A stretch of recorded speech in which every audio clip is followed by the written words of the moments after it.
Okay.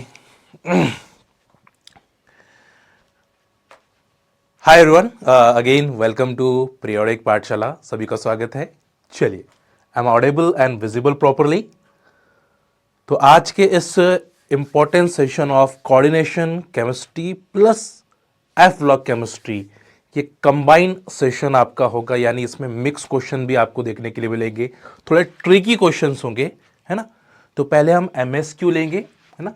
पहला जो part है that is the MSQ part, then MCQs part, और उसके बाद एनएटी पार्ट, है ना, एनएटी पार्ट, और फिर एनएटी पार्ट लेंगे। तो ये मिक्स होने वाला है, यानी कोऑर्डिनेशन भी है प्लस आपको एफ ब्लॉक केमिस्ट्री भी देखने के लिए मिलने वाला है। ठीक है, तो आपको थोड़ा सा ट्रिकी मैनर में सोचना है। जिस ट्रिकी मैनर का मतलब है कि कॉन्सेप्चुअल सोचना है, क्योंकि एकदम आप स्ट्रेट फॉरवर्ड सोचोगे तो मिस्टेक्स होने के चांसेस है। ठीक है, तो पहले तो देखना कि कॉन्सेप्ट लग रहा है कि नहीं लग रहा है ना। आपको समझ में आ जाएगा क्या कॉन्सेप्ट लग रहा है तो आंसर निकल जाएगा, कॉन्सेप्ट नहीं लग रहा है तो आंसर नहीं निकलेगा। दो ही चीज़ें हो सकती है। ठीक है, तो आपको सिर्फ कॉन्सेप्ट को अप्लाई करना है। ठीक है, जितनी भी चीज़ें यहाँ पे मैं लेकर आऊँगा अभी नए क्वेश्चंस, वो कॉन्सेप्चुअल बेस है, depend on the reference books. ठीक है, चलिए, क्या रेडी है सब लोग? क्लियर है सब कुछ?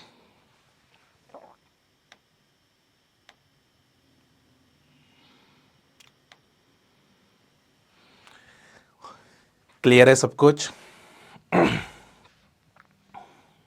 All clear? हाँ, great great, very nice very nice. चलिए स्टार्ट करते हैं। तो पहले एमएसक्यू देख लेते हैं, क्योंकि एमएसक्यू की रिक्वायरमेंट ज़्यादा होती है, तो मैं इसलिए एमएसक्यू की ज़्यादा प्रैक्टिस आपको करवा रहा हूँ। ठीक है, चलिए पहला क्वेश्चन स्टार्ट किया जाता है। ये क्या दिया गया है? बहुत ही स्ट्रेट फॉरवर्ड क्वेश्चन है। Which of the following are high spin complexes? Which of the following is the high spin complexes? इसमें से कौन कौन से हाई स्पिन कॉम्प्लेक्सेस है? इसमें से कौन कौन हाई स्पिन कॉम्प्लेक्स है? High spin complex, which of the following are high spin complex?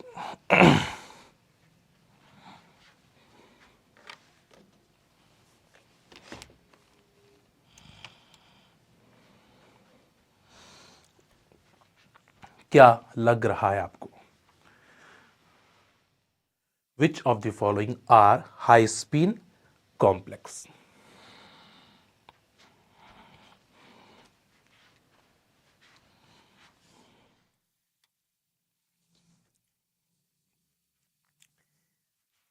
चलिए, स्नेता बीडी कह रहे, लक्ष्मी बीडी कह रहे हैं, आर्या टू बीडी कह रहे हैं, ठीक है, कशिश बीडी कह रहे हैं। तो कंडीशन फॉर द आइडेंटिफिकेशन, ठीक है, पहला वाला तो लो स्पिन है, क्योंकि कोबाल्ट +3 ये हमेशा लो स्पिन बनाएंगे इन presence of water, in presence of water. ठीक है, तो ये लो स्पिन बन रहा है, और obviously this one is the diamagnetic in nature.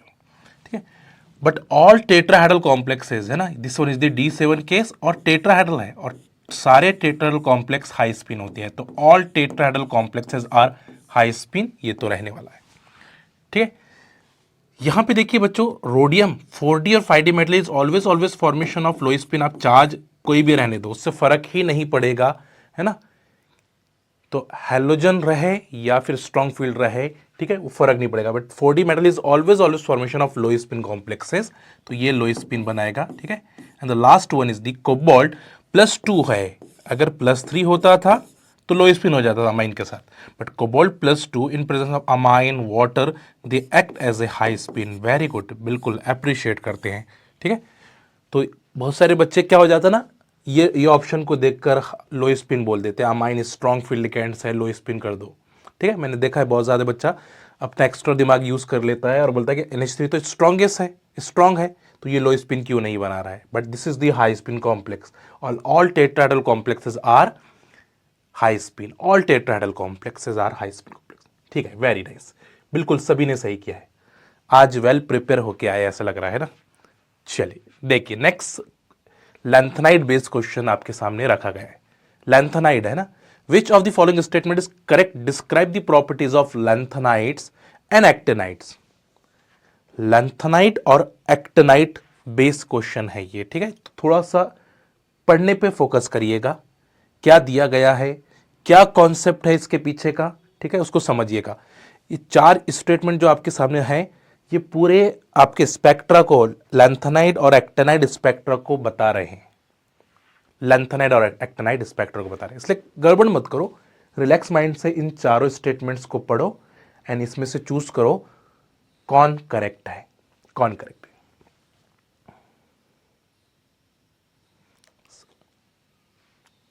MSQ based question है, एमएसक्यू बेस्ड क्वेश्चन है।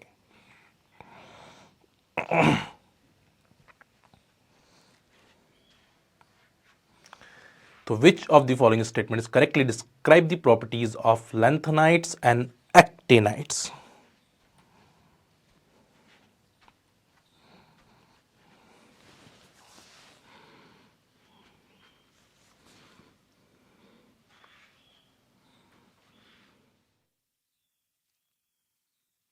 क्या फील आ रहा है आपको, ठीक है। चंद्रिमा एसी कह रहे, Lakshmi AC, स्नेता AC, Chhaya AC, Archana AC, Kashish A D कह रहे, अच्छा ए सी डी कह रहे, ओके। चलिए पहले मैं समझा देता हूं आपको, ठीक है। तो पहला, lanthanide contraction responsible to the similar size of 4d और 5d मेटल्स। तो ये तो बिल्कुल सही है कि due to the lanthanide contraction, जब भी लैंथेनाइड कॉन्ट्रैक्शन होता है, ये आपका लैंथेनम टू ल्यूटिडियम, ठीक है, इसकी वजह से क्या हो जाता है बच्चों, जो 4d और 5d मेटल्स है उनकी साइज ऑलमोस्ट सेम हो जाती है, ऑलमोस्ट सेम हो जाती है, ठीक है। तो ये तो बिल्कुल सही बात है, जस्ट लाइक जिरकोनियम और हॉफनियम की जो साइज है वो ऑलमोस्ट सेम हो जाएगी, ठीक है। तो 100% इसमें किसी को डाउट नहीं है, that is the actual applications of the lanthanide contractions, ठीक है। नेक्स्ट आता है, due to the poor shielding by the 4f electron the magnetic movement is tripositive line. Spin only तो हम यूज ही नहीं करते हैं, क्योंकि यहां पे स्पिन ऑर्बिटल होता है और यहां पे पुअर शील्डिंग थोड़ी होगी, है ना, पुअर शील्डिंग तो होती नहीं है, ठीक है। तो ध्यान में रखिएगा, यहां पे हम spin only formula is not use, lanthanide के अंदर स्पिन ऑर्बिटल फॉर्मूला हम यूज करते हैं। अगर आपको याद होगा तो मैग्नेटिक मूवमेंट्स के अंदर हम जो फॉर्मूला यूज करते हैं, G under root J of J plus 1, ये फॉर्मूला हम यूज करते हैं फॉर द लैंथेनाइडल, है ना, मैग्नेटिक मोमेंट्स, ठीक है। तो ये तो बिल्कुल गलत बोल दिया, यानी बी तो आ ही नहीं सकता है, सोचना भी नहीं है, ठीक है। Unlike lanthanide, many earlier actinides exhibit wider range of oxidation state up to +7 and due to the smaller energy difference between the 4f 6d और 5, बिल्कुल सही है, क्योंकि हमें पता है यूरेनियम देखते हो आप, थोरियम देखते हो, ठीक है। तो एक्टिनाइड्स के अंदर वेरिएबल ऑक्सीडेशन स्टेट्स आपकी होती है, बिल्कुल, they shows variable oxidation states, ठीक। And the electronic spectra of lanthanide shows broader, actinide जो होते हैं वो, lanthanide shows broader, lanthanide broader तो नहीं दिखाएगा, ठीक है। And intense absorption due to the Laporte allowed, f transition कभी भी लेपोर्टी अलाउड नहीं होती है, अंजरेट से अंजरेट हो रहे हैं और ungerade to ungerade is the Laporte forbidden, spin allowed है बट लैपोर्टी फॉरबिडन है। सेकंड है कि शार्प बैंड आपको जनरली मिलते हैं लैंथेनाइड्स के अंदर, एक्टिनाइड्स अगर होता है तो ब्रॉड बैंड हमें मिलते थे, इसलिए ये ऑप्शन भी आपका एलिमिनेट हो जाएगा and the correct answer is the A and C, बिल्कुल सही, वेरी नाइस, बहुत बढ़िया, अप्रिशिएटेड। आज नाश्ता करके आए हो क्या? आज लग रहा है कि भाई आप लोग पढ़ के आए हो, है ना, वेरी नाइस। चलिए, हाँ, ये और इस ध्यान में रखना, स्टेटमेंट बेस्ड क्वेश्चंस बनाए जा रहे हैं। एमएसक्यू में तो हमेशा स्टेटमेंट होते हैं एमएसक्यू के अंदर। चलिए, बहुत बढ़िया। The regarding the coordination behaviour of lanthanide which statement are accurate, है ना, आपको बताना है इसमें एक्यूरेट कौन सा है, ठीक है। तो यहां पे मैं डी भी लिख देता हूं, none of this, none of this MSQ है ना। अभी जितने भी क्वेश्चंस हम लेंगे वो एमएसक्यू भी, जब मैं एमसीक्यू बोलूंगा जब से एमसीक्यू से स्टार्ट हो गया आपके। चलिए, तो regarding the coordination behaviour of lanthanide which statement is are accurate,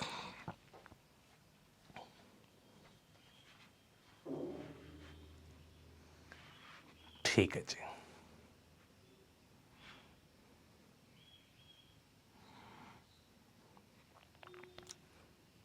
read करना है। देखो जो जो अपने कॉन्सेप्ट पढ़े हैं उसके हिसाब से उसको रीड करना है।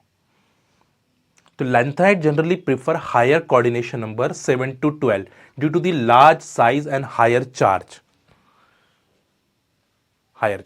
Second, lanthanide complex are typically covalent and with strong metal ligand pi bondings. Third है cerium is the only lanthanide that shows stable +4 oxidation state in the aqueous solution.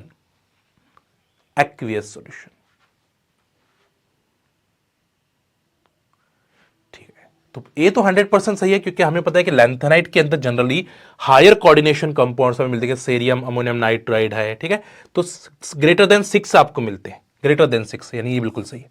ये बिल्कुल गलत बोल दिया क्योंकि यहाँ पे आयनिक होते हैं जनरली। लैंथेनाइट जो होते हैं कॉम्प्लेक्सेस वो आयनिक्स होते हैं, लैंथेनाइट फ्लोराइड्स है ना, लैंथेनाइट क्लोराइड्स जो भी आप लोगे जनरली, क्योंकि लैंथेनाइट जो होते हैं वो मोर इलेक्ट्रोपॉजिटिव है ना, लो आयनाइजेशन एनर्जी होती है, ठीक है, इसकी क्या होती है, लो आयनाइजेशन एनर्जी होती है, ठीक है, तो यानी ये तो इनकरेक्ट है। सेकंड है सेरियम जो होते हैं वो ऑन, पूरे लैंथेनाइट में सिर्फ सेरियम ही ऐसा है कि जो +4 दिखा रहा है, नहीं है ना, अरे भाई पूरे Tb +4 भी दिखाता है, ठीक है, सेरियम भी +4 है ना, तो Tb भी तो +4 दिखाता है। मैंने आपको पिछले सेशंस के अंदर भी आपको बताया था कि Tb +4 is the act as a oxidising agent, क्योंकि ये +3 में जाकर क्या कर रहा है, गेन ऑफ इलेक्ट्रॉन्स कर रहे हैं।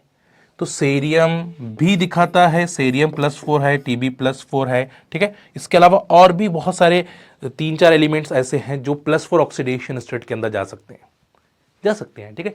तो ओनली वर्ड जो है ना ये गलत है, अगर ओनली नहीं होता तो चलो हम बोलते सही है। तो cerium is only lanthanide elements, this is the wrong, क्योंकि सेरियम के अलावा भी है जो +4 में जा सकते हैं, ठीक है, इसलिए ये ऑप्शन भी एलिमिनेट है। नॉन ऑफ दिस की तो बात ही नहीं हो रही, नॉन ऑफ दिस बोले तो इसमें होता है, तो आंसर इज ओनली ए। तो सी नहीं आएगा बच्चों, क्लिक कर गया, सी क्यों नहीं आएगा लक्ष्मी, स्नेता, छाया, अर्चना, why C is the incorrect, because of this cerium is only the lanthanide बोला गया है ना, ओनली वर्ड की वजह से गड़बड़ हो गई है, ठीक है। तो यहां पे सेरियम के अलावा भी +4 ऑक्सीडेशन स्टेट दिखाएगी, ठीक है, हाँ बिल्कुल दिखाएगी, एक्वियस है ना, ये हमने पढ़ा है ना, Tb +4 एक्वियस सॉल्यूशन में दिखाता है, ठीक है।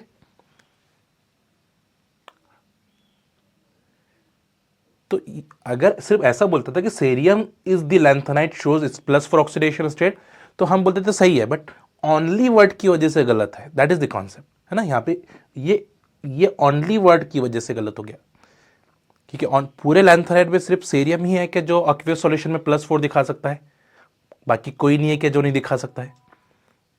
बात समझ में आ रही है क्या, क्वेश्चन क्या पूछा है आपको, ठीक है। हाँ, सेरियम के अलावा कोई भी ऐसा एलिमेंट नहीं जो एक्वियस सॉल्यूशन में +4 दिखा सकता है,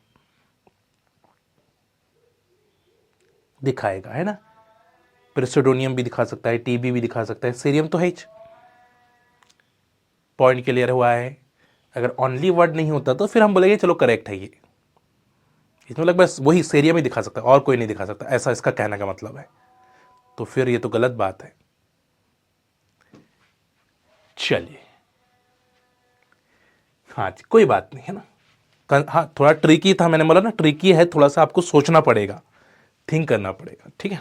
चलिए, तो identify the correct statements from the following complex, आपको बताना है। ये देखो 1 2 3 है और इसकी बेस पर 4 स्टेटमेंट दिए गए हैं, तो ये भी MSQ है, ठीक है, MSQ सारे अभी जितने भी क्वेश्चन मैं लूंगा सब वो MSQ ही रहेंगे, ठीक, फिर उसके बाद MCQ से स्टार्ट मैं करूंगा, ठीक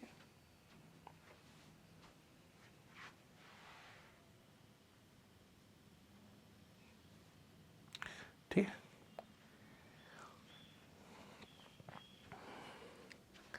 बिकॉज लक्ष्मी टीबी जो होते हैं, टीबी F8 कॉन्फ़िगरेशन के अंदर होते हैं, ठीक है, Tb +3 F8 कॉन्फ़िगरेशन। अगर इसको हाफ फिल्ड करना है तो हम एक इलेक्ट्रॉन लूज कर सकते हैं, ठीक है, इस इलेक्ट्रॉन को लूज करूंगा तो ये बन जाएगा Tb +4 and this one is the 4F7 configuration. तो क्या ये अपने आप को हाफ फिल्ड बनाने के लिए लॉस ऑफ इलेक्ट्रॉन्स नहीं कर सकता है लक्ष्मी? तो पॉसिबल है क्या? नहीं, ठीक है। हाँ, क्योंकि TB+3 जो होते हैं वो F8 कॉन्फ़िगरेशन के अंदर होते हैं। तो हाँ, कोई भी चाहेगा कि वो स्टेबल बने थोड़ा सा, और आई के बाद समझ में, तो after 1 electron lose they convert to the 4f7 configuration.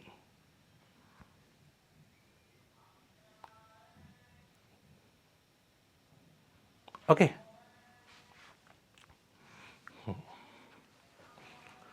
चलिए कोई बात नहीं। नेक्स्ट क्वेश्चन ये रहा आपके सामने। Identify the correct statement for the following. Identify the correct statements from the following. ऊपर 1 2 3 जो दिए गए हैं उसके बेस पर आपको नीचे के स्टेटमेंट को चूज करना है।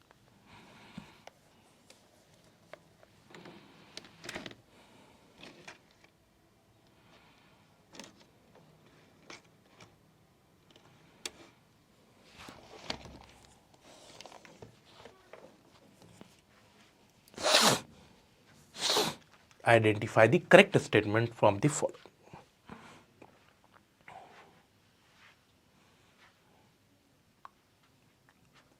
आजकल जिस टाइप के क्वेश्चन बन रहे हैं उसी लेवल के मैंने एक्चुअली लेकर आया हूं, है ना। होपफुली आपको समझ में आना शुरू हो जाएगी। तो ये ऑप्शन A, B, C और D में से आपको चूज करना है कौन कौन करेक्ट है बेस ऑन दिस।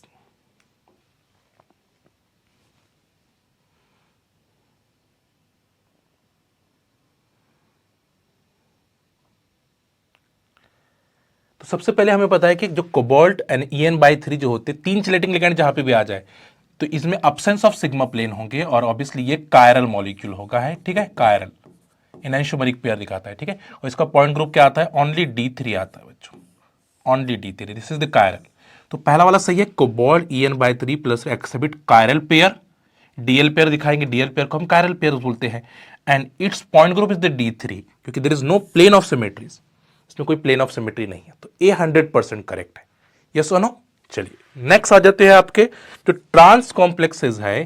ट्रांस ये अकायरल हो जाएगी, अकायरल होके ट्रांस कॉम्प्लेक्स अगर मैं ट्रांस बना देता हूं तो इस टाइप से आपको दिखेगा। इस बार पूछा गया था, आपके नेट एग्जामिनेशन में पूछा गया था ये। तो ये ट्रांस जो है इस टाइप से आपको दिखेगा और ये अकायरल है, 100% अकायरल है, but the point group is D2H, but यहां दिया है C2V पॉइंट ग्रुप्स, है ना। दैट्स वाई ये आपका इनकरेक्ट हो गया है। अकायरल तो है बट नॉट C2V। C2V इस बार आपने एग्जाम नहीं दिया है क्या? अभी तो जस्ट कुछ मंथ भी नहीं हुए हैं मुझे लगता है। स्नेहा ने AC किया है, छाया ने AC किया है, लक्ष्मी ने AC किया है, कशिश ABC। B क्यों करेक्ट है? Why the B is the correct? Achiral तो है but C2V point group belong करेगा क्या, ये बताओ मुझे। ठीक, इसका मतलब है कि आप अपने पेपर को भी एनालाइज नहीं करते हो क्या? अभी जो पूछे गए पेपर से आपको, है ना। चलिए नेक्स्ट, सीस कोबाल्ट इन। अब सीस की बात कर रहे हो, ठीक है, तो सीस आपके कायरल हो जाएगी क्योंकि अब्सेंस ऑफ सिग्मा प्लेन होते हैं, ठीक है। तो ये मॉलिक्यूल्स आपके कायरल मॉलिक्यूल्स हो गए, कायरल मॉलिक्यूल। तो सीस कायरल मॉलिक्यूल्स है और C2 पॉइंट ग्रुप क्योंकि there is no sigma plane, तो ना वर्टिकल ना हॉरिजॉन्टल ना डायहेड्रल आपको देखने के लिए मिलेगा, ठीक है। तो C 100% करेक्ट है। And both cis and trans are achiral, ये बिल्कुल गलत बोल दिया इसने। तो answer is the A and C रिस्पेक्टिवली ओनली। The A and C respectively. तो B is not the correct. Why B is correct?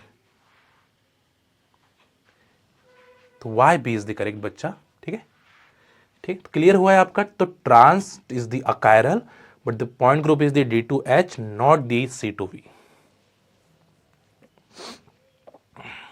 निकाल के भी आप देख सकते हैं इसको, है ना।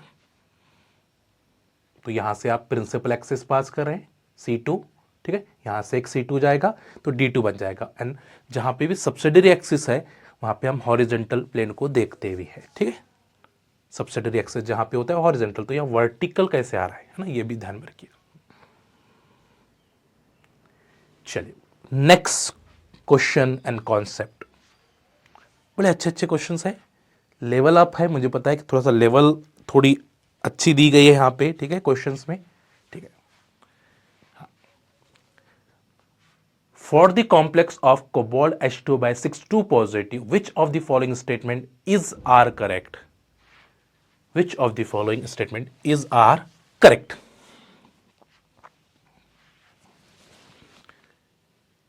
किसके बारे में पूछा है? कोबाल्ट H2 पॉजिटिव के बारे में आपको पूछा है। तो उसके ग्राउंड टर्म्स देखना है, उसके नंबर ऑफ ट्रांजिशंस आपको चेक करना है, उसकी मैग्नेटिक मूवमेंट्स आपको बतानी है, ठीक है। और उसकी बेस पर हमें और भी 4T1G ground state, the complex exhibit significant spin orbital coupling leading to magnetic movements, है ना, तो हायर देन स्पिन ऑनली, तो कौन कौन से सही है आपको ये बताना है। अच्छा क्वेश्चन है ये भी, यानी एक कॉम्प्लेक्स पे कितने सारे स्टेटमेंट बन सकते हैं वो बताने की कोशिश की गई यहाँ पे, कि एक कॉम्प्लेक्स है बस उस पर डिफरेंट टाइप के स्टेटमेंट्स आपको बनाए गए।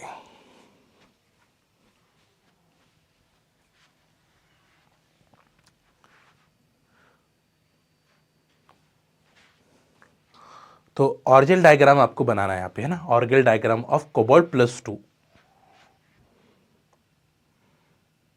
जिसने भी सही से बना लिया उसके तो ये सब निकल गए हैं, ऑर्गेल डायग्राम। ट्राई करें, take your time then answer, okay, take your time.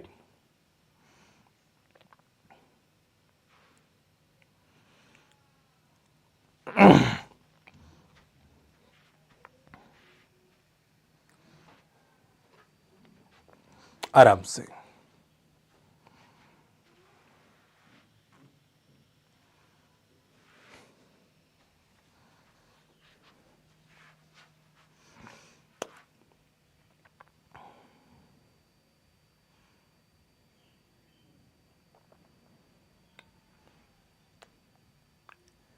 क्या लग रहा है आपको? Option A, B, C, D, तो which of the following statement is are correct?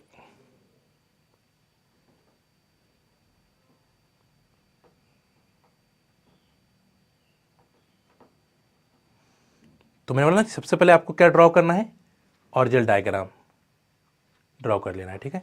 तो cobalt is which oxidation state, यहाँ पे cobalt which oxidation state, +2 oxidation state.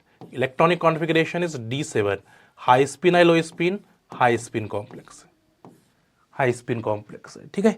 तो इसकी बेस पर अगर आपने ऑर्गेल डायग्राम किया, हाई स्पिन कॉम्प्लेक्स है, तो इसमें होते हैं बच्चों इलेक्ट्रॉन प्रमोशन, तो ये हो जाएगा आपका 4F और 4P, ठीक है, 4F। सबसे लोवेस्ट एनर्जी के अंदर जाते हैं वो आते हैं T1G, but 4T1G multiplicity does not change, ठीक है।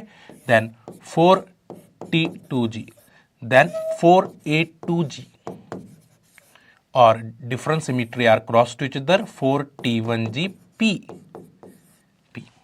तो सबसे पहले आपको क्या दिया गया, देखिए यहाँ पे the ground state is the 4T1G F arising from the D7 high spin complexes, बिल्कुल सही, यानी इसमें कोई दो राय नहीं है, 101% करेक्ट है। Electronic spectrum shows 3 distinguish absorption, 3 absorption हमें मिल रहे हैं, ये फर्स्ट एब्जॉर्प्शन है, ये सेकेंड एब्जॉर्प्शन है, ये थर्ड एब्जॉर्प्शन है, ये 3 एब्जॉर्प्शंस हमें मिल रहे हैं, 3 एब्जॉर्प्शंस बैंड हमें मिल रहे हैं। एब्जॉर्प्शन लोवेस्ट एनर्जी से highest energy, that is called as absorptions, ठीक है। तो 4T1G F से 4T2G, 4T1G F से 4A2G, ठीक है, 4T1G से 4T1G P, तो ये एब्जॉर्प्शन हमें मिल रहे हैं। तो 3 एब्जॉर्प्शन आपको यहाँ पे मिल रहे हैं, ठीक है, 3 एब्जॉर्प्शन हमें मिल रहे हैं। क्लियर है? तो ये भी सही है बिल्कुल, इसमें कोई दो राय है? करेक्ट है या इनकरेक्ट है बताओ? 3 एब्जॉर्प्शन मिल ही रहे हैं ना। अब ये नहीं बोला कि कौन हाईएस्ट है कौन लोवेस्ट है, 3 एब्जॉर्प्शन आपको दिए गए, 1, 2 and 3। The magnetic movement expected to be close to the spin only 3.87, ये बिल्कुल गलत बोला है, क्योंकि ये जो कॉम्प्लेक्स है they shows orbital contribution, orbital contribution कर रहा है। T2G असिमेट्रिकली फील्ड है, और if T2G orbital are asymmetrically filled they shows spin orbital coupling और ऑर्बिटल कंट्रीब्यूशन। तो ये ऑर्बिटल कंट्रीब्यूशन दिखाएंगे, तो स्पिन ओनली के जैसे तो आपकी मैग्नेटिक मूवमेंट नहीं बनेगी, ठीक है। तो 4T1G ground state the complex exhibits spin orbital coupling, बिल्कुल सही है। कब हम स्पिन ऑर्बिटल कपलिंग बोल सकते हैं? जब T2G असिमेट्रिकली फील्ड है। तो if T2G orbital are asymmetrically filled they shows spin orbital coupling, और इसी की वजह से स्पिन ऑनली वैल्यू जो होती है वो लेस हो जाती है ना, और spin orbital is greater than higher than spin only, यानी ये भी आपका बिल्कुल सही है। तो answer is the A, B और D. If any question please ask me. चलिए भाई, क्लियर है? तो ए बी डी 100% करेक्ट हो गए, कोई इसमें गलती नहीं है, ठीक है। तो ये 100% इनकरेक्ट हो गया सी वाला, क्यों? क्योंकि D7 high spin shows spin orbital coupling, spin orbital coupling, और due to the spin orbital coupling magnetic moment is greater than spin only, magnetic moment is greater than spin only. Hopefully you understand. चलिए, very nice, appreciated, appreciated. चलिए देखिए, next concept आपके सामने ये रहा। Base hydrolysis reaction आपके सामने दी गई है, बेस, ठीक है। हाँ, चलिए, MSQ करेक्ट कर रहे हैं तो अब कॉन्फिडेंस आ रहा है, ठीक है, आ जाएगा, कोई खास बात नहीं है। रीड दी क्वेश्चन प्रॉपर्ली, ये बहुत ही बड़ा पॉइंट है। आप क्वेश्चन को रीड कैसे करते हो, रीड करोगे कॉन्सेप्ट क्लिक हो गया, आपको पढ़ा है तो हर चीज याद आएगी। चलिए, बेस हाइड्रोलिसिस रिएक्शन के बारे में आपको बताना है। बेस हाइड्रोलिसिस रिएक्शन,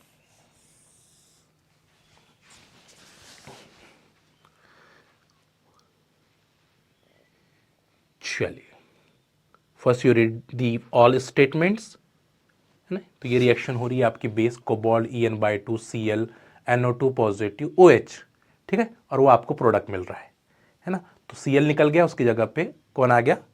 OH आ गया है, ठीक है। तो which of the following statement are the correct, है ना, आर द करेक्ट। क्या लग रहा है आपको? Base hydrolysis reaction, base hydrolysis, तो बेस हाइड्रोलिसिस को और कौन से नाम से बोला जाता है? Reaction mechanism of the coordination compounds में हम बात करते हैं इसको, है ना, बेस हाइड्रोलिसिस रिएक्शन।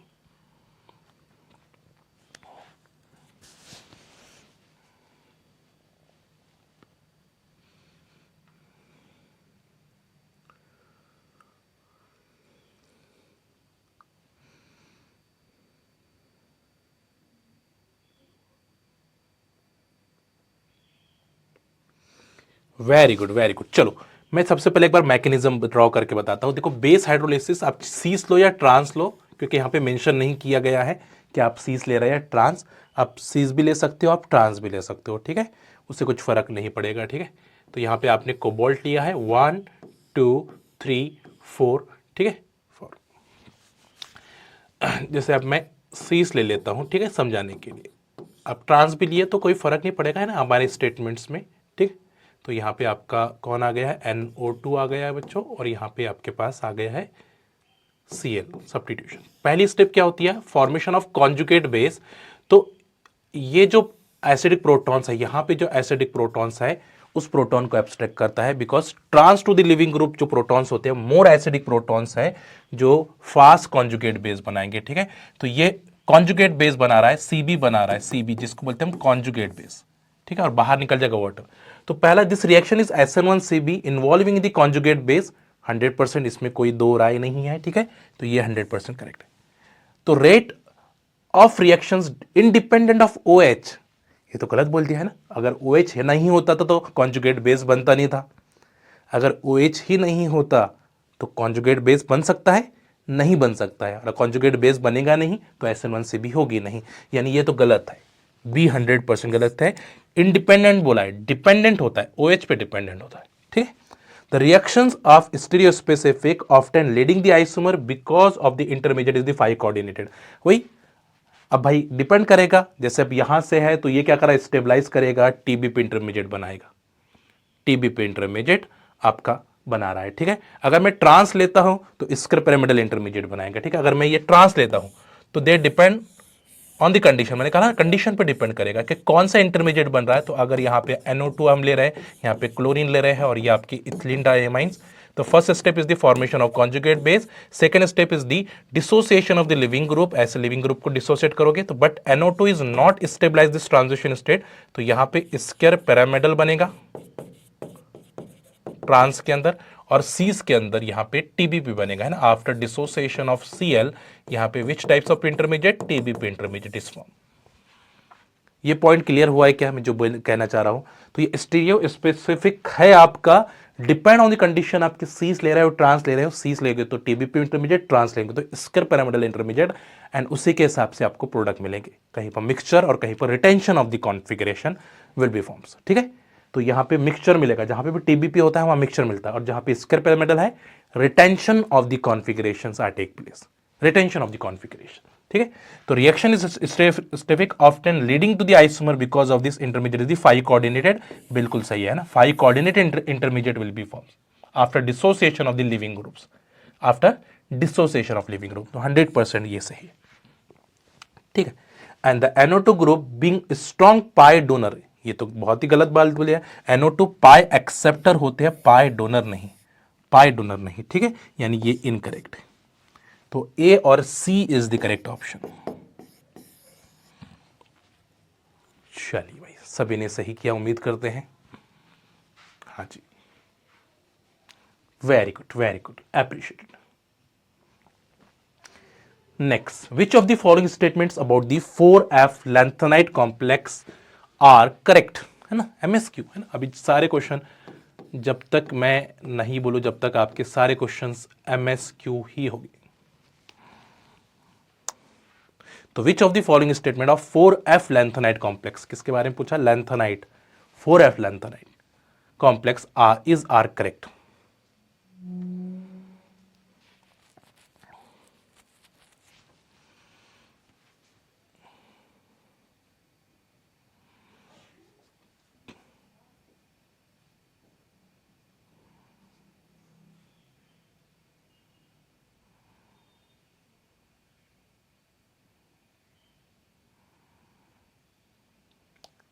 क्वेश्चन को पहले अच्छे से रीड करिएगा।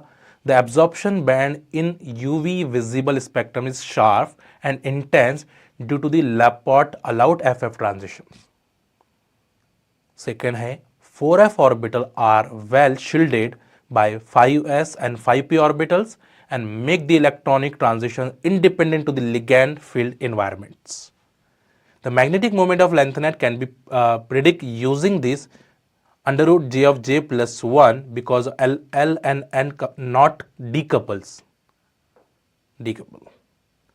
Or cerium plus 4 is colorless and praseodymium is the colored, indicate the color depend on the FF transition. आराम से।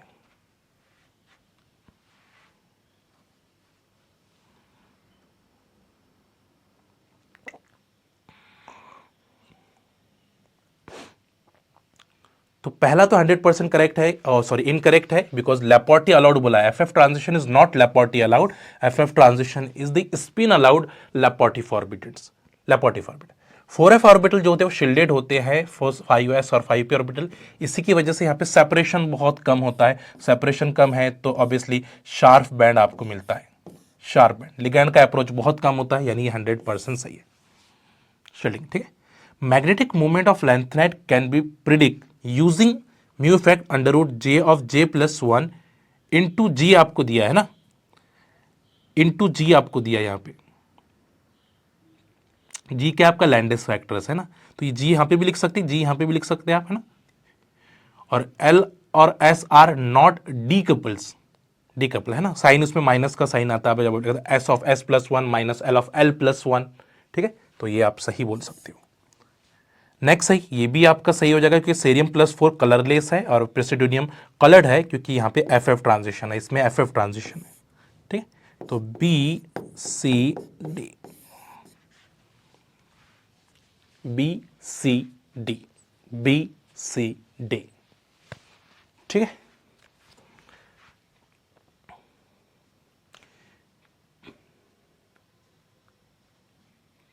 क्लियर है, ये पॉइंट क्लियर है। कोई डाउट्स है तो आप मुझे पूछ सकते हैं। If any question please ask मी, है ना। अगर आपको जहाँ पे भी क्वेश्चंस लगते हैं, डाउट्स लगते हैं तो पूछ ले, ठीक है। मुझे बता दे कमेंट करके कि सर ये मेरा डाउट है, प्लीज़ क्लियर कर दीजिए, है ना। तो उसको हम क्लियर ज़रूर करेंगे, ठीक है। बट आपको छोड़ना नहीं है पॉइंट्स को, पॉइंट्स को छोड़ना नहीं है। चलिए देखिए, एक छोटा सा कॉम्प्लेक्स है बट कितने सारे पॉइंट्स उस कॉम्प्लेक्स पे बनाए जा सकते हैं। जैसे आपने जरूर सुना होगा platinum Cl4 2 negative is D8 और स्क्वायर प्लेनर, ठीक है, और इसका पॉइंट ग्रुप D4H होता है। तो इसकी बेस पर कितने स्टेटमेंट्स करेक्ट होंगे आपको बताना है। एक छोटा सा है ना, आपने इसको जरूर देखा होगा, कहीं ना कहीं पढ़ा होगा, बट एग्जामिनर क्या करेगा, आपको इस टाइप से क्वेश्चन बना के देगा, थोड़ा ट्रिकी मैनर में, थोड़ा सा मॉडिफाइड करके आपको क्वेश्चन बनाएंगे। तो ये थोड़ा सा मैंने मॉडिफाइड किया है, देखो आपको कैसे लगता है। तो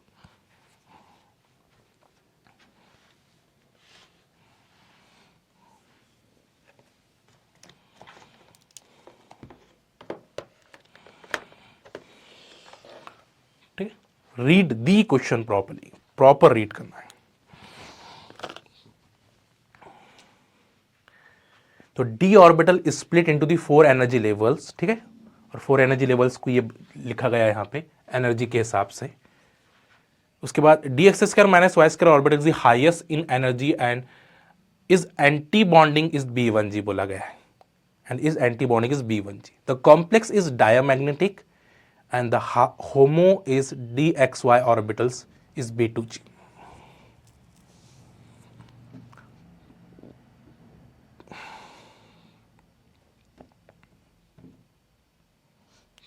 अच्छे से पढ़िए, थोड़ा सा गड़बड़ ना करें, प्रॉपर रीड करना।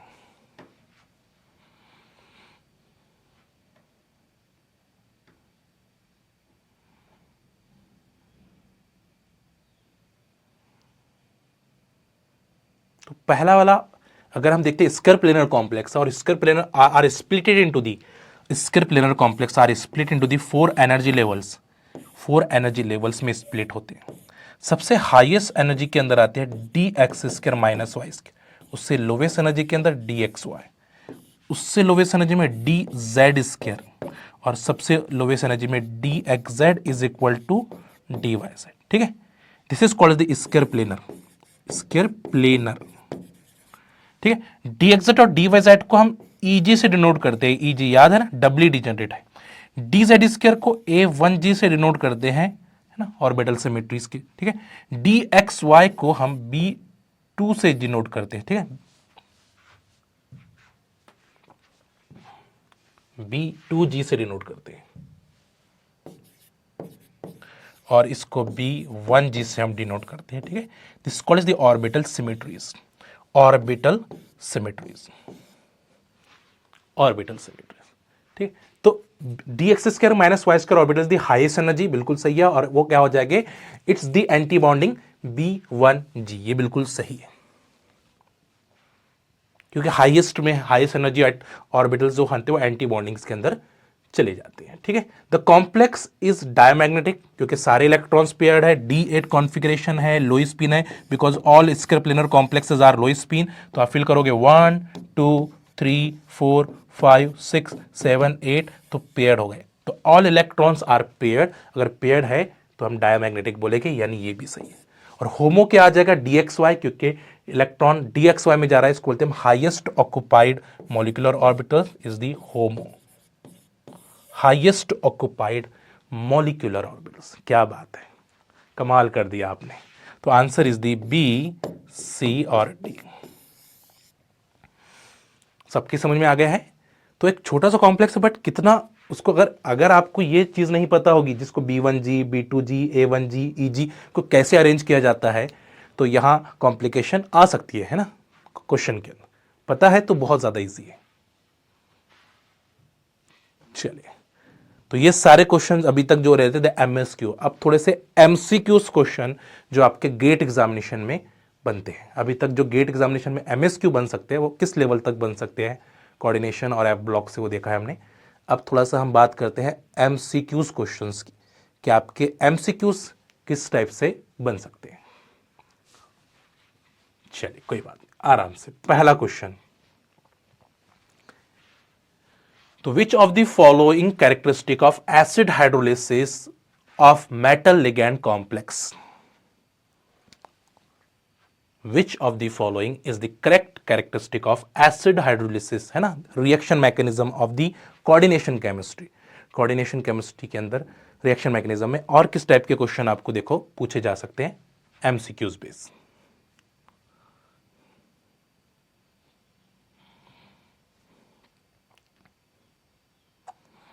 क्या फील आ रहा है आपको? थोड़ा ट्राई करिएगा, अच्छा क्वेश्चन है, इंटरेस्टिंग है, इजी है और अंडरस्टैंडेबल है।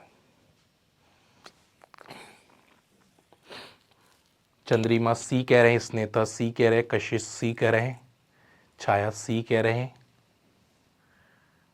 सी सी सी सी सी सी सी सी आ रहा है आंसर। कंफर्म है?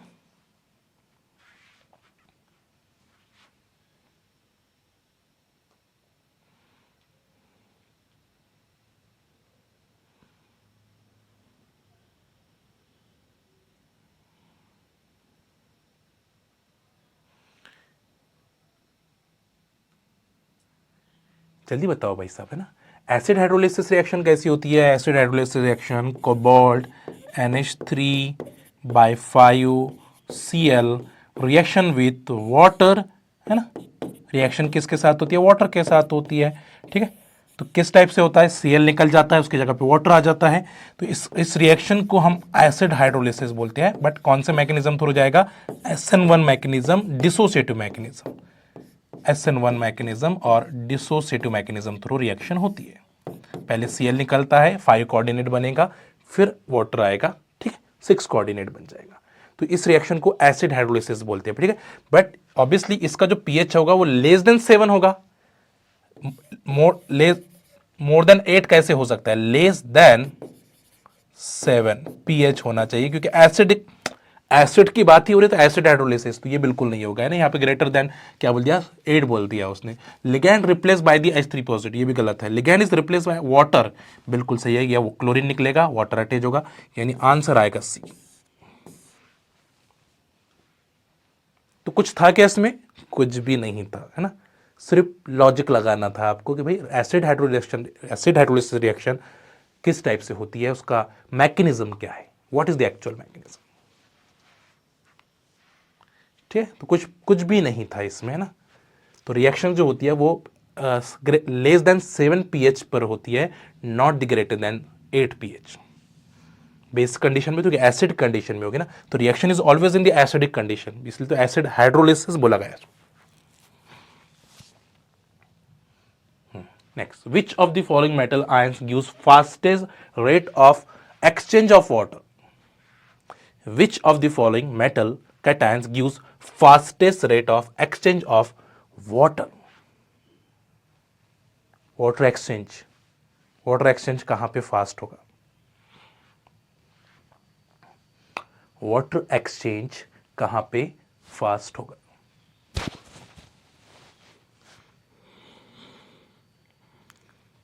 क्या लगता है आपको? बहुत ही स्ट्रेट फॉरवर्ड क्वेश्चन है।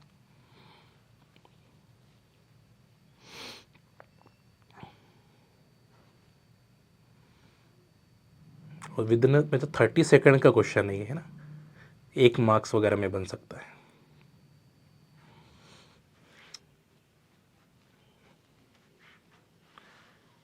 चलिए,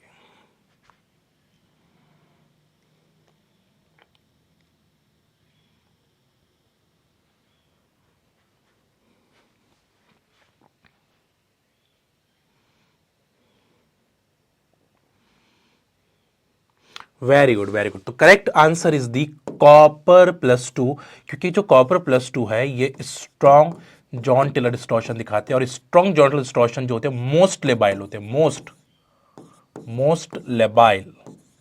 और जितना ज्यादा लेबाइल होता है उतना वो फास्ट रिएक्शन करेगा, फास्ट वाटर एक्सचेंज करेगा।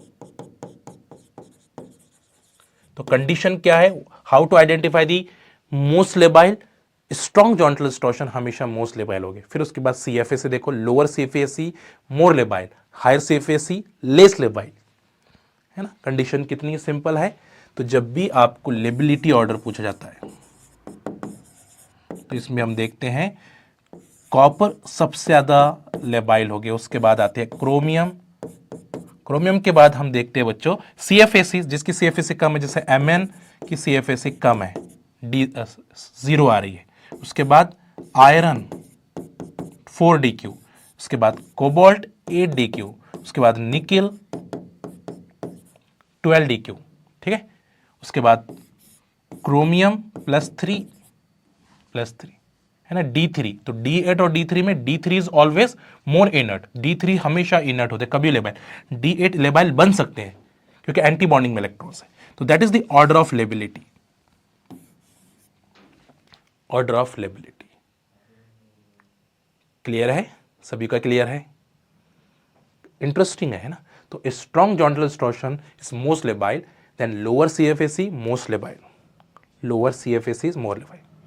एक्टिवेशन के बेस पर भी देख सकते हो आप, एक्टिवेशन एनर्जी निकाल कर, बट बेस्ट है कि आप इससे के थ्रू जाएंगे तो भी आंसर आराम से निकल जाएगा।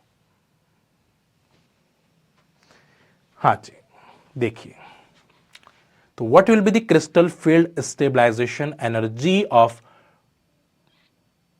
chromium H2/6 positive if it has absorption maxima at 380 nanometres.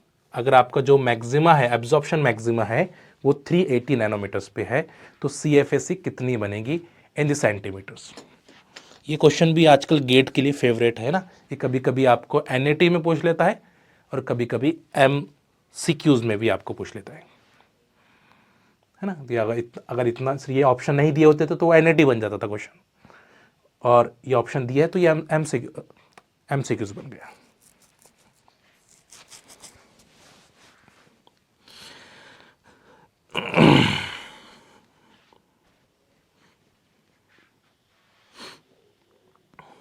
आराम से करिए। तो what will be the crystal field stabilization energy for chromium +2 if has absorption maxima at 380 nanometers. 380 nanometres.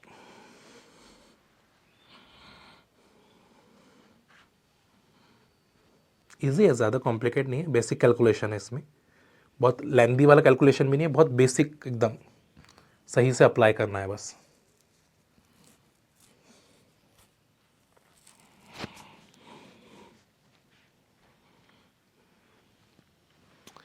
Chandrima D कह रहे हैं, ठीक। तो सबसे पहले आप इसकी CFAC निकाल लीजिए। Chromium is which oxidation state, +2 oxidation, high spin है, लो स्पिन है, हाई स्पिन कॉम्प्लेक्स है, इलेक्ट्रॉनिक कॉन्फ़िगरेशन D4 है।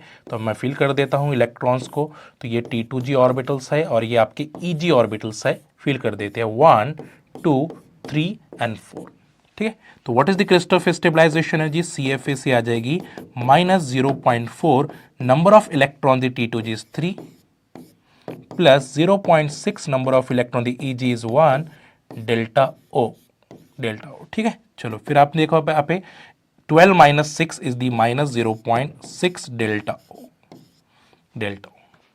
ठीक है। तो ये आपके CFAC आ गई है, और मैक्सिमम आपको कितना दिया है, 380 आपको दिया गया है, ठीक है।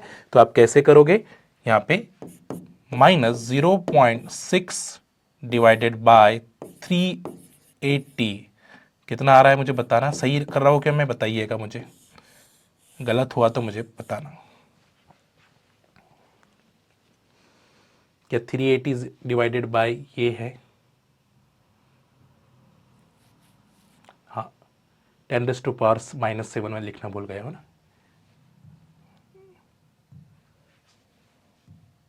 नैनोमीटर्स को सेंटीमीटर्स में कन्वर्ट करना है, 10⁻⁻7, तो कितना आ जाएगा आपका 15,800 सेंटीमीटर बस।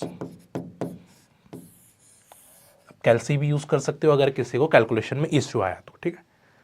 बट सेंटीमीटर्स को आपने नैनोमीटर्स को सेंटीमीटर्स के अंदर कन्वर्ट करना है, 1/λ, ठीक है। ये इस टाइप से दिख रहा है आपको, तो -0.6 380 इंटू 10⁻⁻7 सेंटीमीटर्स, तो ये कन्वर्ट हो जाएगी आपके इस टाइप से।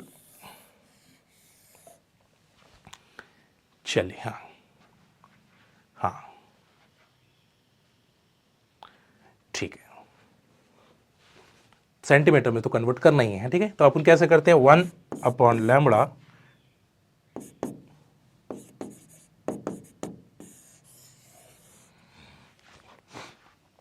चलिए कोई बात नहीं। नेक्स्ट क्वेश्चन बताइए, विच of the following complex is the least stable. एक होता है मोस्ट स्टेबल, कभी पूछ लेता है, कभी लीस्ट स्टेबल पूछ लेता है। तो बताइए इसमें से लीस्ट स्टेबल कौन सा है?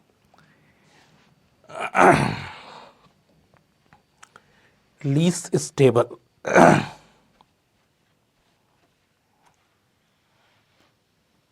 which of the following complex is least stable? तो what is the condition for the finding the stability of the complexes? किस कंडीशन की बेस पर हम स्टेबिलिटी को देखते हैं? कौन सा कॉन्सेप्ट अप्लाई करेंगे तो स्टेबिलिटी निकलेंगी आपकी, है ना? किस कॉन्सेप्ट की बेस पर हम स्टेबिलिटीज को चेक कर सकते हैं, समझ सकते हैं?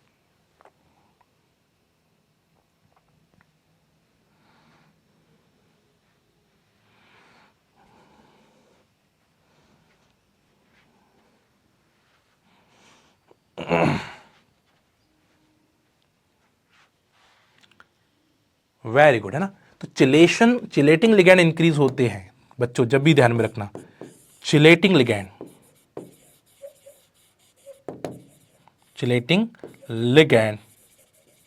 increases, stability also increase, है ना? चिलेटिंग लिगैंड जितने ज्यादा बढ़ते हैं तो chelating ligand is directly proportional to the stability, इसलिए इसका मतलब है कि पहला वाला ही लीस्ट स्टेबल कैटेगरी के अंदर आ जाएगा। चिलेशन इफेक्ट लगाएंगे, ठीक है? Chelation effect straight forward question था, बहुत ज्यादा, है ना? चलिए कोई बात नहीं। Which energy state possible for this 1s2, 2s1, 3s1 configuration? बताइए कौन सी स्टेट्स आपकी बनेगी? Ground states. Which energy states are possible?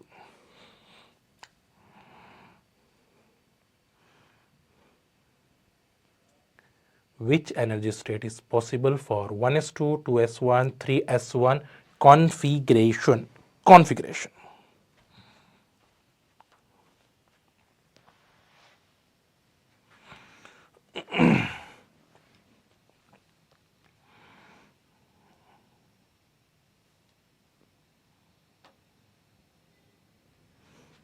जल्दी जल्दी बताएं, फटाफट बताएं, ठीक है? 1s2, 2s1, 3s1, ठीक है? 1s2, 2s1, 3s1, तो ये भी जीरो है, ये भी जीरो है, ये भी जीरो है, तो L की वैल्यू तो जीरो ही रहेगी। S is equal to plus minus cancel, half and half 1 आ जाएगा, ठीक है? J is equal to L minus s करो या L प्लस एस करो, 1 आ जाएगा। तो L की वैल्यू जीरो है तो हम S बनेगा। मल्टीप्लिसिटी 2 + 1 3 आ जाएगी, और J कितना आ जाएगा 1, तो 3s1 is the ground terms आ जाएगा। ऐसा ऑप्शन कहाँ पे है? ठीक है, तो इसमें कोई गलत करेगा नहीं, है ना? बहुत ही सिंपल सा क्वेश्चन था ये, तो स्ट्रेट फॉरवर्ड है एकदम। तो number of unpaired electrons 1 is the multiplicity, L is equal to 0s, और J तो हम निकाले L माइनस एस करो या L प्लस एस करो, 1 ही आएगा। Which of the following is the maximum ligand to metal charge transfer energy? है ना, ये सारे जो कॉम्प्लेक्स है ये चार्ज ट्रांसफर दिखाते हैं। विच टाइप्स ऑफ चार्ज ट्रांसफर?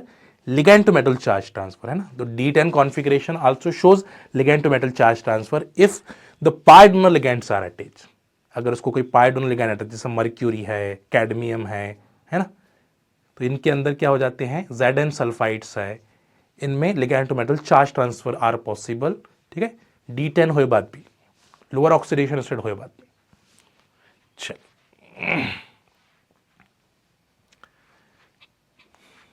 बताइए, विच of the following has maximum ligand to metal charge transfer energy? Maximum charge transfer energy D में लिख देता हूं, नॉन ऑफ दिस, है ना? None of this.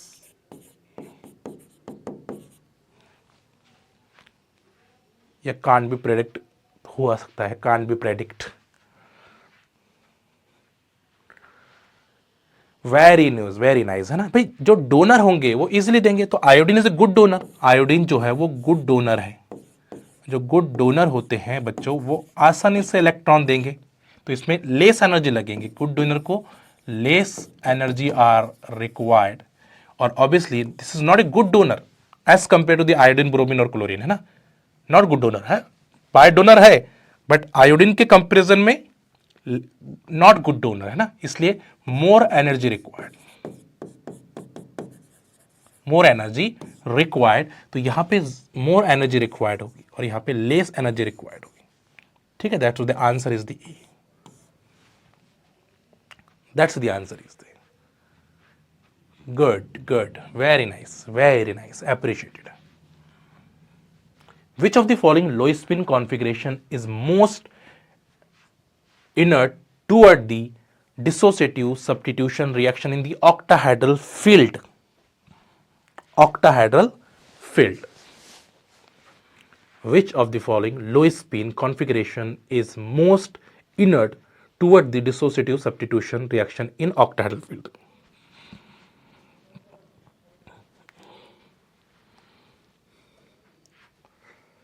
क्वेश्चन को रीड करें, है ना, ये 2 मार्क्स में भी बन सकता है और ये 1 मार्क्स में भी बन सकता है इन द गेट एग्जामिनेशन।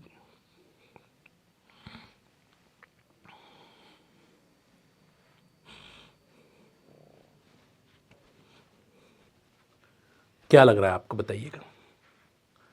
तो which of the following low spin configuration is most inert, इस बार भी पूछा था आपको, आई थिंक आपके नेट एग्जामिनेशन के अंदर पूछा गया था, सबसे इनर्ट। हाँ, तो D6 लो स्पिन बहुत ज्यादा इनर्ट होते हैं ना, तो D6 लो स्पिन है, सारे के सारे इलेक्ट्रॉन T2G में आ रहे हैं, CFSE24 DQ आ रही है, तो ये सबसे ज्यादा इनर्ट होगा -24 DQ, ठीक है। उसके बाद है ना, तो सबसे ज्यादा जो इनर्ट है, इनर्ट वो D6 है, ठीक है। उसके बाद D3 आता है, फिर उसके बाद आपके केसेस बनेंगे डिपेंड ऑन द कंडीशंस, है ना, तो D6 इज मोर इनर्ट, उसके बाद D3 आएगा एंड देन फॉर उसके बाद D5 D4 कंडीशंस में आप जा सकते हो, ठीक है, कंडीशन में जा सकते हो। जो इस बार आपको पूछा था साइनाइड एक्सचेंज वगैरह के अंदर, तो लो स्पिन बोले तो साइनाइड एक्सचेंज वाले कंडीशन में ही आ जाए। तो सबसे ज्यादा इनर्ट कौन है, तो हम बोलेंगे भाई ये D6 मोर इनर्ट है, ठीक है। उसके बाद D3 आएगा, ठीक है, देन D5, फिर ये तो लेबाइल होते हैं। D7 लो स्पिन ध्यान में रखना, D7 लो स्पिन लेबाइल कैटेगरी में आते हैं क्योंकि EG में इलेक्ट्रॉन चले गया है, तो ये लेबाइल कैटेगरी में। अगर इनमें ऑर्डर अरेंज करने के लिए आपको बोल दे, कौन सी ऑर्डर, इनर्टनेस ऑर्डर, है ना, इनर्टनेस ऑर्डर, तो D6 लो स्पिन, उसके बाद D3 ना लो स्पिन, उसके बाद D5 लो स्पिन और D7 लो स्पिन, ठीक है, ये ऑर्डर फॉलो होगी। That is the order of inertness, ठीक है, यानी फास्ट रिएक्शन ये करेगा, स्लो रिएक्शन ये करेगा। पॉइंट क्लियर है, यस और नो, पॉइंट क्लियर है। तो D7 लो स्पिन जो होते हैं, अगर आपको किसी ने पूछा कि लेबाइल इनर्ट है, तो लेबाइल कैटेगरी के अंदर शिफ्ट हो रहा है, क्यों, EG में इलेक्ट्रॉन चले जा रहा है, EG में जाता है तो स्टेबिलिटी कम हो जाती है। बात समझ में आई कि नहीं आई, बताइए।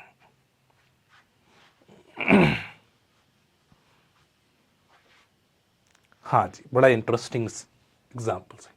चलिए, विच statement is true regarding the Laporte partially allowed transitions in the octahedral complexes। octahedral complex की बात हो रही है ना, नॉट द tetrahedral complex। तो विच statement is true regarding the Laporte partially transition in the octahedral complex। बड़ा अच्छे से पढ़िएगा इसको, बड़ा अच्छा क्वेश्चन है ये। आपको पहले कंसिडर करना है कि वो कौन सा ऑक्टेडल कॉम्प्लेक्स है जो पार्शियली की तरफ जा रहा है, ठीक है।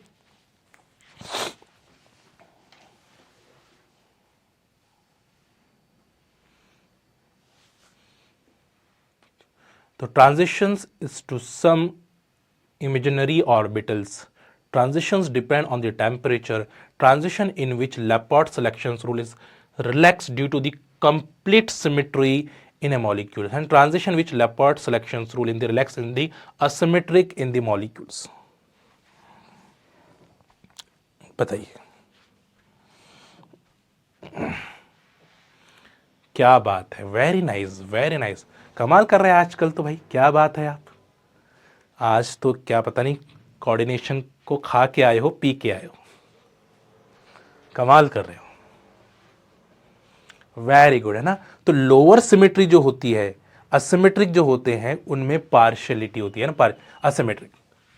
तो असिमेट्रिक जो होते हैं ना, इसलिए देखो ना, आप बोलते हैं ना कोबाल्ट Cl2, है ना, सीस फॉर्म है मान के चलो, ठीक है, सीस है, और ये आप इथिलीन डायमाइन ले रहे हो यहाँ पे मान के चलो, तो ये असिमेट्रिक हो गया, असिमेट्रिक है ना। और ये कोबाल्ट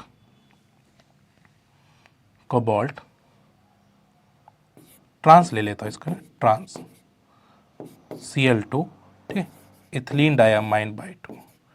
तो एब्जॉर्प्शन सीस में ज़्यादा होगा, cis is more absorption, lower symmetry high symmetry, और सबसे कम एब्जॉर्प्शन होगा जो आइडेंटिकल है,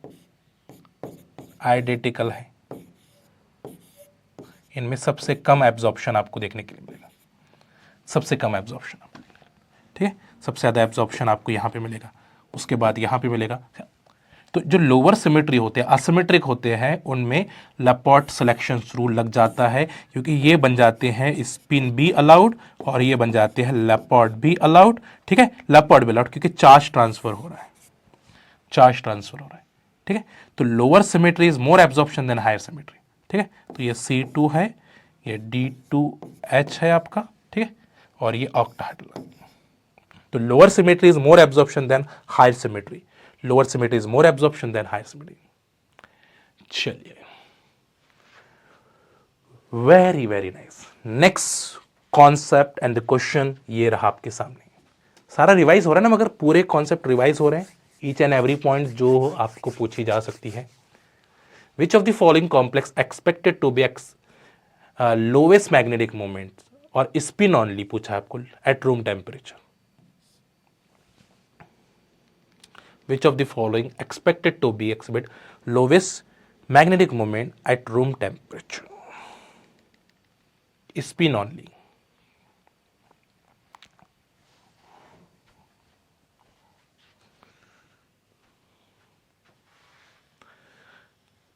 ठीक है जी, क्या लग रहा है आपको, बताइए। आज नाश्ता खा के बैठे हैं, वाह, रोज खाया करो फिर।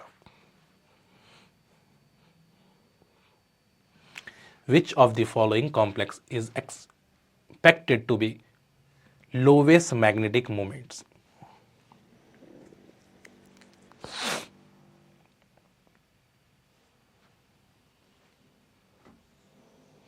क्या लग रहा है?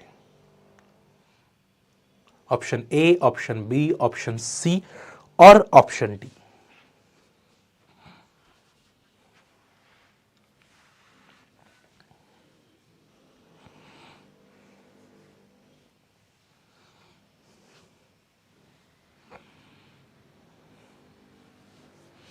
जल्दी जल्दी फटाफट।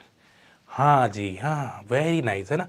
ये तो D5 लो स्पिन है ना, ये D5 लो स्पिन है, तो इसमें तो n इज इक्वल टू 1 आ रहा है। ये D6 लो स्पिन है, n इज इक्वल टू 0 आ रहा है। ये तो D8 है, इसमें n इज इक्वल टू 2 आ रहा है, यानी क्या है आपका नंबर ऑफ इलेक्ट्रॉन्स।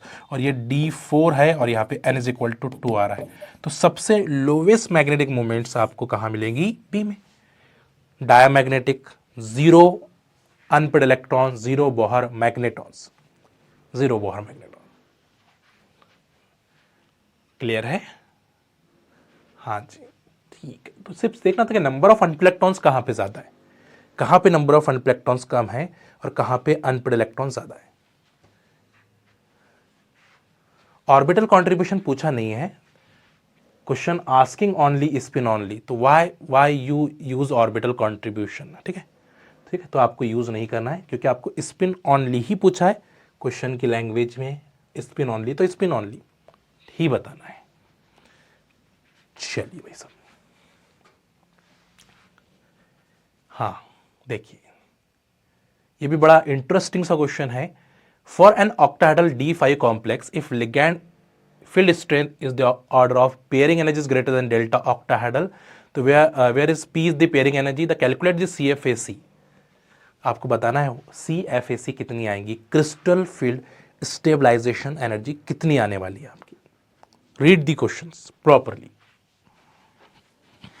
अच्छे से रीड करिएगा।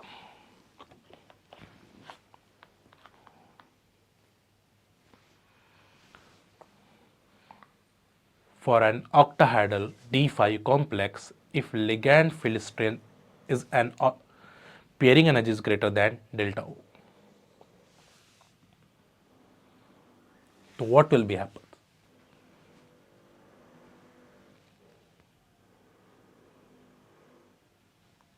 Very nice, very very nice. सब लोग कमेंट करें ना।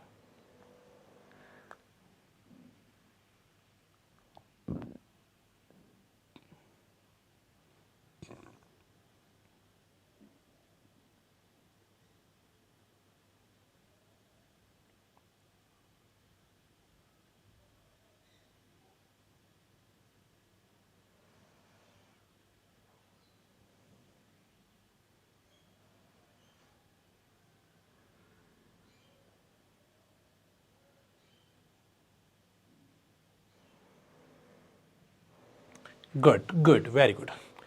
तो pairing energy is greater than delta o का मतलब होता है ना, अगर ये कंडीशन कहीं पर फॉलो हो रही है कि pairing energy is greater than delta o, तो उसको हम बोलते हैं हाई स्पिन। और अगर delta o is greater than pairing energy आपको दिखाई दे रही है, तो इसको हम बोलते हैं लो स्पिन। लो स्पिन है ना, तो ये सिंपल कंडीशन थी। तो ये हाई स्पिन है, और D5 हाई स्पिन जो होते हैं वो 0 CFA से है ना। D5 हाई स्पिन अगर होता है, हाई स्पिन अगर होगा, तो ऑब्वियसली हम देखेंगे यहाँ पे इस टाइप से हम इसको फिल करेंगे 1 2 3 4 5, ठीक। तो -0.4 number of electron T2 is 3 plus 0.6 number of electron Eg is 2 in the form of delta o, ठीक है। देखो आफ्टर कैलकुलेशन कितना आ रहा है, 0 डेल्टा। चलिए क्लियर, इजी है actually. Trans effect based question आपके सामने। तो platinum Cl4 2 negative with NH3 followed by NO2 produce which types of isomers, कौन सा आइसोमर आपको मिलने वाला है?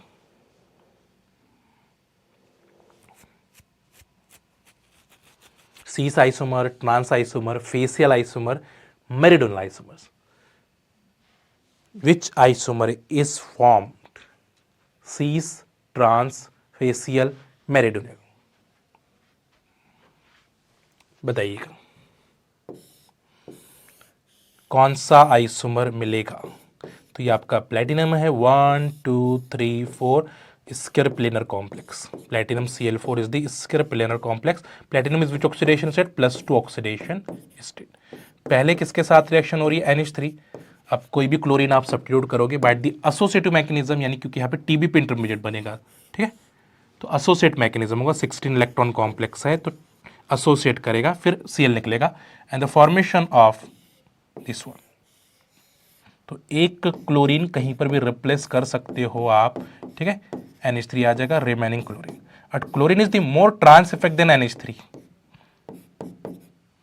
क्लोरीन जो है, क्लोरीन का जो ट्रांस इफेक्ट है वो ग्रेटर है, तो हम लेंगे chlorine is more trans effect than NH3। तो this opposite chlorine is not more labile, not more labile for the substitution, not more labile for the substitution. इसलिए बाजू वाले को हमको निकालना पड़ेगा सेकंड रिएक्शन के अंदर। अगर यहाँ पे NO2 हम यूज कर रहे हैं तो आपको मिल जाएगा सीस आइसोमर्स, तो formation of cis isomer, because chlorine is the more trans effect.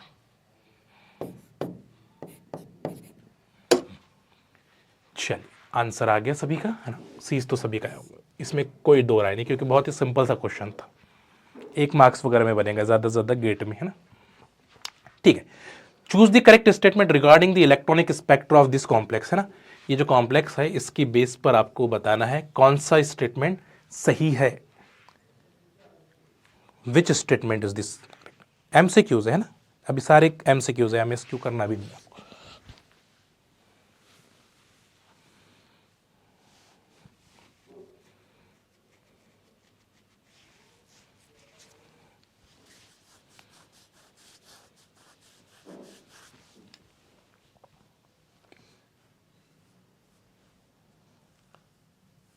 Correct statements क्या होगा, करेक्ट आंसर क्या है?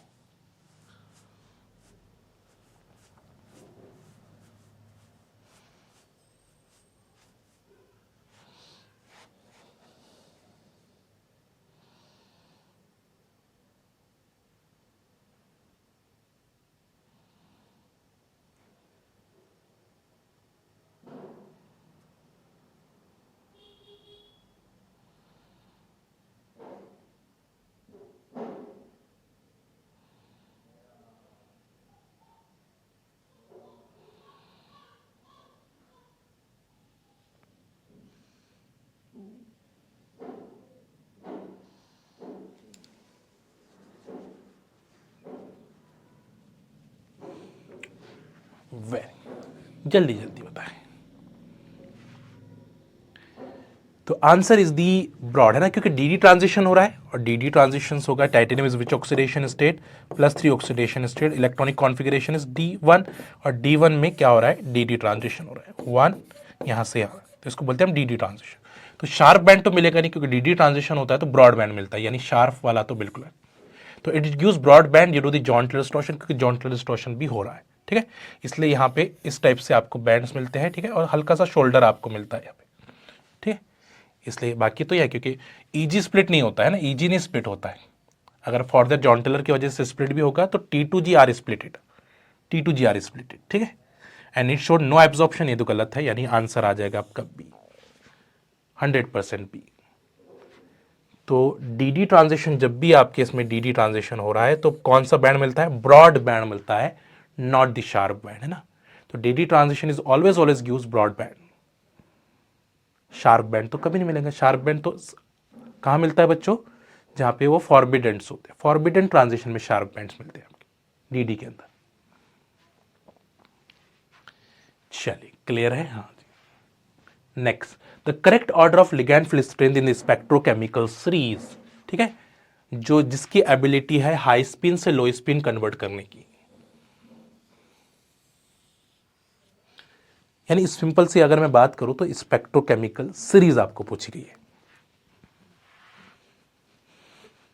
बताइएगा क्या लग रहा है। The correct order of the ligand field strength, correct order of ligand field strength,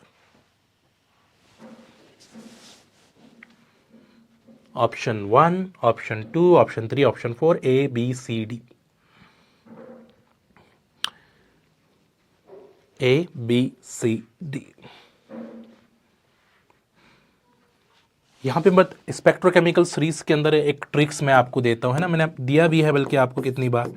तो ट्रिक्स है कि जो कार्बन कंटेनिंग लिगैंड होते हैं वो स्ट्रॉन्गेस्ट होते हैं, उसके बाद नाइट्रोजन, देन ऑक्सीजन और सबसे लास्ट में हेलोजन। अगर इतना भी अप्लाई करोगे तो आपके मैक्सिमम क्वेश्चन तो सॉल्व हो जाते हैं, ठीक है। तो cyanide carbon containing, nitrogen NH3 water, उसके बाद ये हेलोजन है, हेलोजन में क्लोरीन स्ट्रॉन्गर होते हैं आयोडीन, है ना, ये सारे वीकेस्ट लिगैंड कैटेगरी में आते हैं, but comparison between the iodine और chlorine, chlorine is stronger as compare to the iodine, that's the answer is the first. चलिए भाई, समझ में आई कि नहीं बात, पॉइंट क्लियर है सभी का, यस और नो?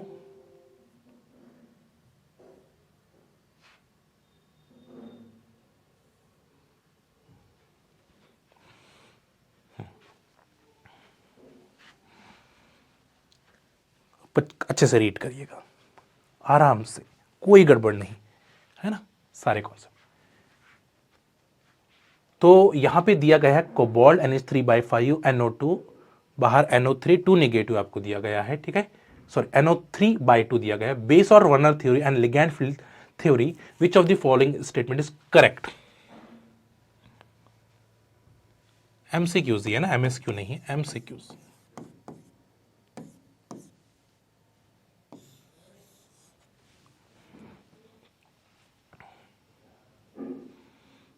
अच्छे से रीड करिएगा, रिलैक्स माइंड से रीड करिएगा। क्या लगता है आपको कि कौन का स्टेटमेंट करेक्ट है, विच statement is the correct statement? क्या फील आ रहा है आपको यहाँ पे?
चलिए बहुत बढ़िया बहुत बढ़िया। तो the complex shows only ionization isomer, only ionization दिखा सकता है, ठीक। लिंकेज आइसोमर भी दिखा सकता है, NO2 है, एक बार ऑक्सीजन एक बार नाइट्रोजन, लिंकेज आइसोमर, तो ये गलत है, ओनली की वजह से। Complex both ionization and linkage isomers आपको बता रहा है, ये सही है। द इफेक्टिव एटॉमिक नंबर आपको 35 दिया, ये गलत बोल दिया, आप काउंट कर सकते हैं पूरे, ठीक है। और कॉम्प्लेक्स हाई स्पिन दिया गया है, बट दिस कॉम्प्लेक्स इज अगर आप इसको हाई स्पिन कंसिडर कर रहे हैं, देख लो ये NO2 है, इसके ऊपर कॉम्प्लेक्स का +2 आ रहा है, एक्चुअल ऑक्सीडेशन से +3, तो cobalt +3 in presence of amine low spin बनाएंगे, तो ये हाई स्पिन तो नहीं है, लो स्पिन कॉम्प्लेक्स है। कोबाल्ट +3 अमाइन के साथ ऑक्सीजन लिगेंड के साथ लो स्पिन बनाते हैं, हमेशा ध्यान में रखिएगा, due to the stabilities, due to the stabilities. चलिए कोई बात नहीं, next MCQs question.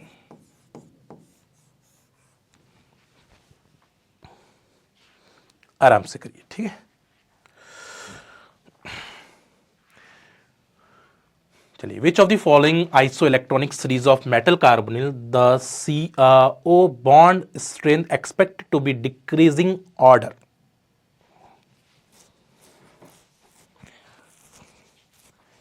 Decreasing order.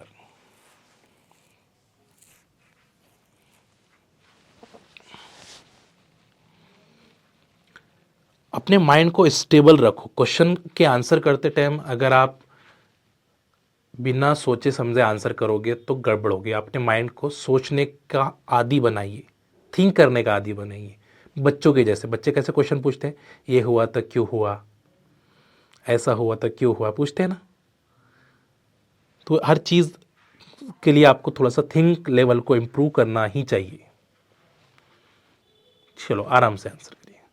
तो कोई भी क्वेश्चन आपके सामने आए तो उसको सोचे पहले, अंडरस्टैंड करें, एंड फिर आपको बात करना है, ठीक है ना। कभी भी किसी से बातचीत करने से पहले बिना बोले आप बातचीत नहीं करते हो ना, है ना। कोई आपके सामने एक दोस्त आया आपका, है ना, कोई फैमिली मेंबर्स आए, तो आप उसको डायरेक्टली बोलते हैं क्या? आप उसकी बात को सुनते हो, पहले समझते हो उसने सही बोला गलत बोला, देन उस पर रिएक्ट करते हो। तो यही चीज़ आपको अप्लाई करनी है अपने क्वेश्चंस में, ठीक है। हाँ चलिए, तो आंसर क्या बोला आपको, सबसे पहले देख लीजिए क्या पूछा गया है। Which of the following isoelectronic species यानी same number of CO bond strength is expected to be decreasing in order. Decreasing in order, ठीक है, डिक्रीजिंग ऑर्डर के अंदर आपको बोलना है। तो सबसे ज्यादा बॉन्ड यहां पे है क्योंकि बैक बॉन्डिंग कम है, लेस बैक बॉन्डिंग है ना, यहाँ पे लेस बैक बॉन्डिंग है, ठीक है, यहाँ पे मोर बैक बॉन्डिंग है। तो ये बॉन्ड लेंथ, बॉन्ड स्ट्रेंथ आपकी कम हो जाएगी, ये सबसे कम होगी, है ना, दिस इज दी लेस, और ये मोर होगी, दैट्स द आंसर क्या आ जाएगा P। तो क्वेश्चन को समझा आपने, जिसने क्वेश्चन को समझा उसने आंसर, है ना। नहीं तो यहाँ पे आप डिक्रीजिंग का मतलब ये बोलेंगे कि लेस, तो वो ना हो जाए ना। डिक्रीजिंग इन ऑर्डर का मतलब है कि डिक्रीजिंग फॉर्म में आ रहा है। तो यहाँ पे बॉन्ड एक्चुअल में 3 दिख रहा है, धीरे धीरे आ रहे तो फिर 2 की तरफ जा रहे हैं बैक बॉन्डिंग की वजह से। तो bond order will be decreases, bond strength will be decreases, ठीक है। पॉइंट क्लियर है सभी का। चलिए, ये कुछ होमवर्क्स है आप लोगों के, एक क्वेश्चन कोऑर्डिनेशन केमिस्ट्री से और एक क्वेश्चन F ब्लॉक केमिस्ट्री से होमवर्क है, ठीक है। तो आंसर ज़रूर करिएगा। ये आपके सामने आपका क्वेश्चन है, इसको रीड करें प्रॉपर मैनर में, देन आंसर करें, ठीक है। ये क्वेश्चन है कोऑर्डिनेशन केमिस्ट्री का, इसको प्रॉपर मैनर में रीड करें, देन आंसर करें। तो ये 2 क्वेश्चन मैं होमवर्क में आपके रख रहा हूँ, ठीक है। चलिए, उम्मीद करते हैं कि आज का सेशन आप लोगों के लिए बड़ा ही हेल्पफुल रहा होगा, ठीक।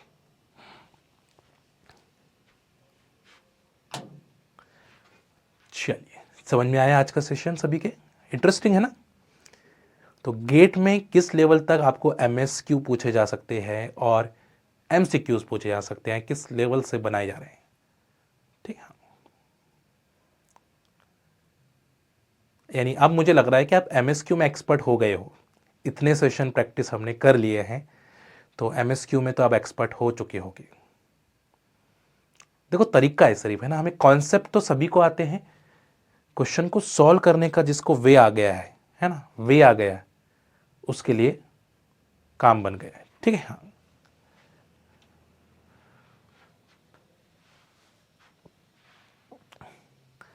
वाइब्रोनिक कपलिंग का वही जहां पे पार्शली, जो पार्शली होते हैं, जो टेट्राहेड्रल कॉम्प्लेक्सेस होते हैं ना चंद्रिमा, है ना, टेट्राहेड्रल कॉम्प्लेक्सेस, तो उसमें हम बात करते हैं इसकी, जैसे पीडी के बीच की बात हो रही है,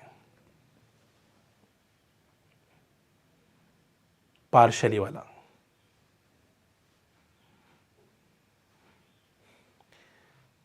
ठीक है जी। हाँ,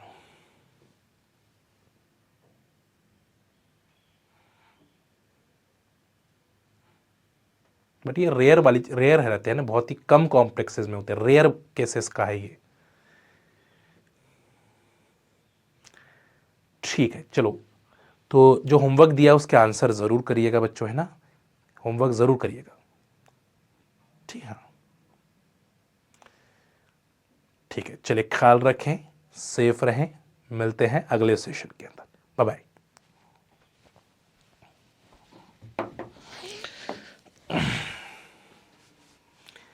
यस यस चंद्रिमा।